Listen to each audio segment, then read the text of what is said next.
Well, hello there. This is Virtuoso Chess Noob, learning and having fun with chess. I wanted to go through with you today this cool little chess personality website set up by chess.com. So at chesspersonality.com. And basically it's kind of like a questionnaire where they assign a personality to you, and it's just a bit of fun. Like, normally I'm not very keen on these personality type inventories. They're generally not very good. Even the ones that businesses are very into, like the Myers-Briggs, they've got really poor predictive validity. But this is basically like a horoscopes. Oh, let's check it out. So take the quiz.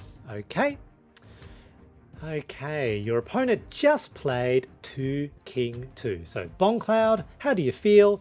So disrespectful. They think they can beat me with this garbage. I'm going to crush them.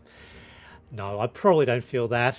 It should be bad to move the king and opponent. Yeah, I feel good about my chances. That's probably more me. What is the first thing you do when you finish a game? Run game review to learn from my mistakes, start a new game.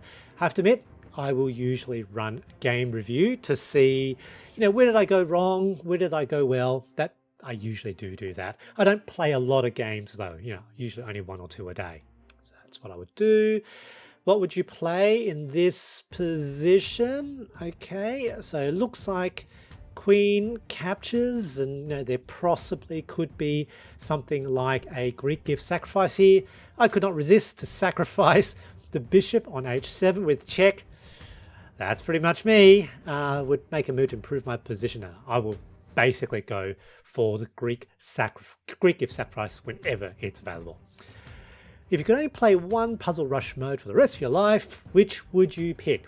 I rarely play puzzle rush, but if it's between 3 minutes and survival, definitely survival. I don't really like, feeling pressed for time. Survival. How do you react when your opponent starts talking trash? Now, I have to admit, I don't really like it. It doesn't upset me, but I find it kind of annoying, if anything. Yeah, keep calm, focus on the game, all part of the game. Yeah, look, I'm not going to talk trash back. So don't like it, but keep calm, focus on the game. White has the promising knight sacrifice. Yep, so knight captures f7. Okay, how would you more likely justify this sacrifice? Black's king will be exposed for a long time, and after king captures f7 and queen h5 check, this must be good. I don't know if it is good, but I almost certainly think, yeah, that's how I would justify it. After king captures, brute force calculation to see if my opponent can thwart my attack. No, probably that. It's 1 AM on Friday and your opponent just flagged you in a completely losing position. What do you do? Go on a tilt until 4 AM and lose 100 elo points, call it quits, head to bed. No, I usually play until I get a win, and I've certainly gone on losing runs before. Definitely me. Which statement better describes how you would decide whether to sacrifice the knight with knight captures g5? So captures.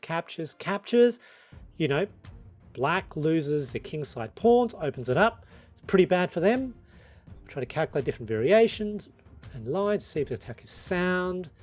Yeah, no, I probably wouldn't. Intuition, yeah, that's going to be pretty good. And even if it's not, it looks like it's super fun. If you could only play one time control for the rest of your life, bullet or rapid, definitely rapid. I don't play bullet. Which do you prefer, a brilliancy or a 99% accuracy game? Now, if you know me, I don't think very much about computer accuracy. I think accuracy is overrated, though, there's nothing wrong with it. But brilliancies, especially from the romantic style, fantastic. Love brilliancies. Imagine you are playing your first ever in-person tournament. How do you feel? I'm so nervous. I'm relaxed. It's just a game. I'm not sure I would feel super nervous. Look, to be honest, I'm not sure I could answer either of these. I'll probably be more relaxed than super nervous. So I'm relaxed. It's just a game. How many moves ahead do you typically calculate? As far as I can, only one move, the best move. Now, the reality is sometimes as far as I can is one move, but probably I do try to calculate more than one move. When you look at a chess position, which are you more likely to do first? Evaluate each player's king safety, count the material. Yeah, probably not counter material. King safety, as you know, I'm quite often happy to sacrifice pieces for initiative. There we go. Might just captured your knight on f6. Okay, how are you more likely to recapture this piece? So g-pawn or the bishop.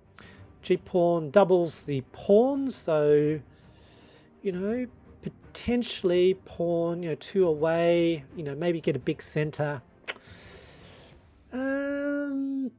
No, bishop captures, keep the pawn structure. I think that's what I would do. You can take a free piece on this move, or you can think, or you can force checkmate, but it's complicated. What do you do? Look, if I think I could force checkmate, I would probably dig in and calculate until checkmate. Unless I'm short on time, I'll probably then just take the free piece. Kind of depends. I think a lot of these questions is kind of depends. But between the two, if I had to make a binary choice, dig in and calculate. In this position, which would you do? All right, so this looks like, of course, Vienna, Max Langer defense.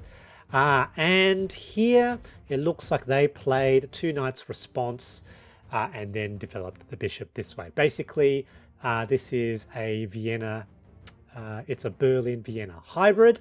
And those of you who know me playing the Berlin-Vienna hybrid, I always like playing now f4.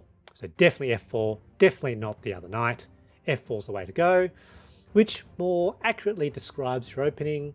I only play openings I know well and have studied carefully, or carefully studied. I just play whatever was in the latest Gotham chess video. Look, definitely not this one. I only play openings I know well. You know, I do sometimes experiment with stuff, but I usually play with my repertoire. Which superpower would you rather have? Infinite perfect opening knowledge, fastest mouse speed on the internet. Couldn't care about that. Again, binary choice, probably that one. In this popular opening position, black is threatening the a2 pawn. How would you respond? So, short castles, so complete my development, sacrifice the pawn for activity, or defend the pawn with queen d2. The reality, I think I would probably castle. Queen captures the pawn. Seems like they're putting their queen possibly, you know, in a wrong place. I think I would probably castle in this position. Have you ever broken anything after a difficult loss? Yes, I've broken something physically near me or emotionally inside myself. No, I just move on to the next game. Look, it's just a game. I play chess mostly as a diversion. I don't feel terribly bad losing a game, especially if it was fun. Move on to the next game. And you are the assassin. Assassins are unflappable, meticulous pursuers of the opposing monarch. Once their attack is on the way, the opponent rarely escapes. Well, that's a little bit generous. Whether attacking or defending, assassins are unfazed by their opponent's threats and ideas. They know that if they wait, their opponent is bound to slip up and victory will be theirs. And definitely one of the ways I play is to play aggressively, attack over and over, try to create a scenario to get the win and for the opponent to make a mistake. Players like you, Gary, I have to say I'm not upset with that. Gary Kasparov is probably one of my favorite GMs in recent history. Openings for you, Fantasy Variation, of the Caracan, don't know about that. Or the Sicilian Dragon, well, oh well, you know. And the thing with, you know, personality tests, as I said, they've got low predictive validity.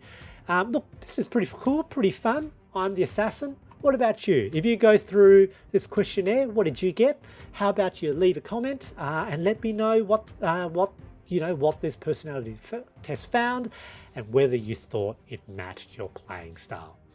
Anyway, I hope you enjoyed that. Have a good day.